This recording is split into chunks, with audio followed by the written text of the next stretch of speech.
Hey guys, it's Dan here, and I finally got my part. This is a follow-up video to a video I made a couple of weeks ago about the Gundam replacement parts WordPress blog. They are a service that provides Gundam replacement parts. Duh. It's been about a month since I placed my order, and this just arrived today, so let's go over how the service worked out, and let me show you how the part arrived. So this is the box that it came in. It's a little beat up right now because I tore the shipping label off of it, but it arrived in good condition, and it's sturdy cardboard. Inside we have our part. There was a piece of like brown paper bag over top of it to help absorb the shock, and then this is taped into the box with a bit of bubble wrap behind it. So this is the part that I ordered, so there it is. It's the same one. And it took just under a month to get here. I believe I placed my order on March 6th, and today is April 2nd. So it did arrive in good time. We're just going to go over the length of time between the different parts of the event, the cost, and kind of my general consensus on the service overall. So I placed my initial email to the Gundam replacement parts website, I believe, on the 4th, and received a response, or no, maybe it was on the 3rd. And I received a response a day later, basically saying, hey, fill out this form on the website, follow the process, and we'll get back to you. I'm on the east coast of the US, and they're based in Japan, so I expect like a one-day delay in correspondences just because we're at opposite time zones, more or less. So a day later, I got a note from Kim at the Gundam replacement site, basically saying, okay, we got your order, you know, here's your invoice, which is basically a quote, you know, are you okay with paying this? You know, they reference the part number and the kit that needed to be ordered. I approved the invoice, I paid for it, and a day later they sent another response basically saying, you know, we've mailed out your form to Bandai, and it's going to take about 12 to 16 days before it comes back to us with the part. A couple of days later, on March 22nd, so 15 days later, so which was within their original range, they sent me a follow-up email saying, you know, here's your shipping address, here's the photo of the part, you know, just confirm that, yep, these two things are correct. I looked at both and, you know, sent a response saying, yep, this is what I want and this is where I am, you know, go ahead and ship it.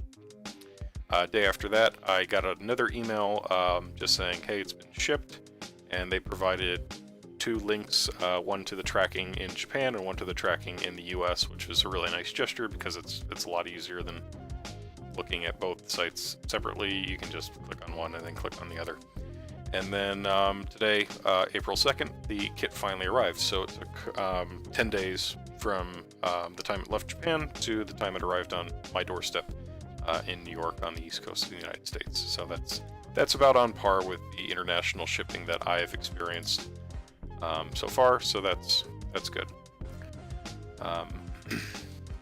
The next thing we're gonna do is we're gonna actually look at the breakdown on pricing for the service.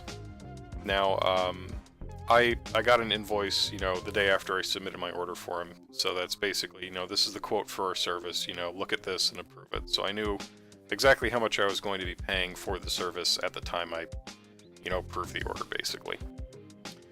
And the breakdown of the order is this.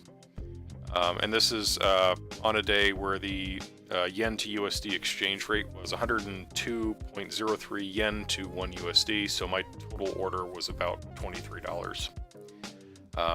We paid 362 yen for the part, the domestic shipping for that part, the money order fee, and the stamp for that part. So 362 yen is essentially what this person paid to get this part in Japan.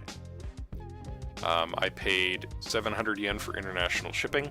I was given the option for a cheaper shipping at 400 yen, but I wanted the part sooner and it came with tracking, so it just made sense to pay that extra $3. And there was a PayPal transaction fee of 113 yen, which is about $1, which is fine.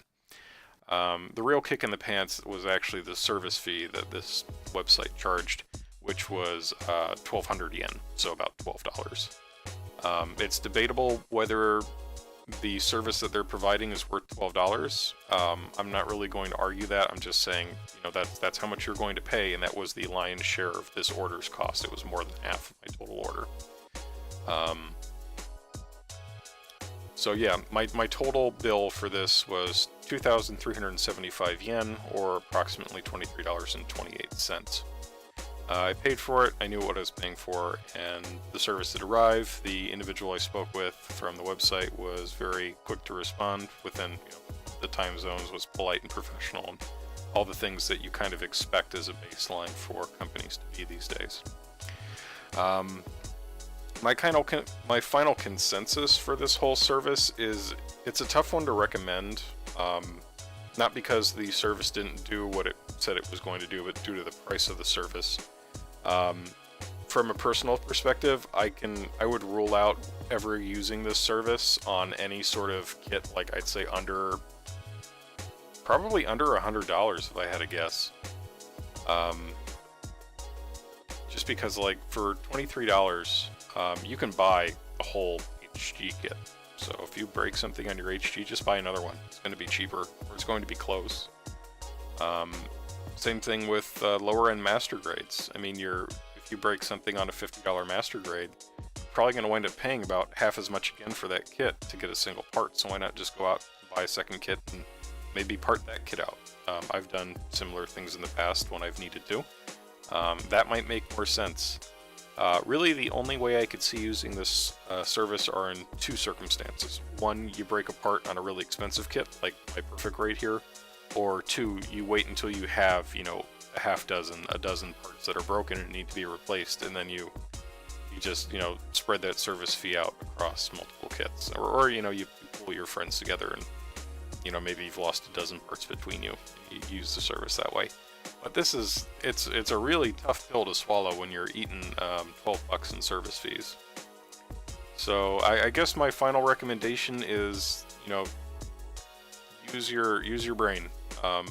Don't rush out and use the service if you don't have to. Wait until it makes sense to use the service, and really evaluate what the cost of your kits are before paying for a replacement part. So I'll leave a link in the description to the website. I'm not affiliated with them at all, so don't feel that this review is biased in any way. This is just my experience as a customer, and I hope you found the video to be useful. Thanks very much for watching, guys, and I'll see you in the next one. Dan out. A very special thank you goes out to these great patrons: Robert, Andy, Matthew, Rhea, Evan, and Gabriel. If you'd like to see your name added to this growing list of supporters, please consider pledging $5 or more to my Patreon. Thank you very much for your support, guys. These videos wouldn't be possible without your help.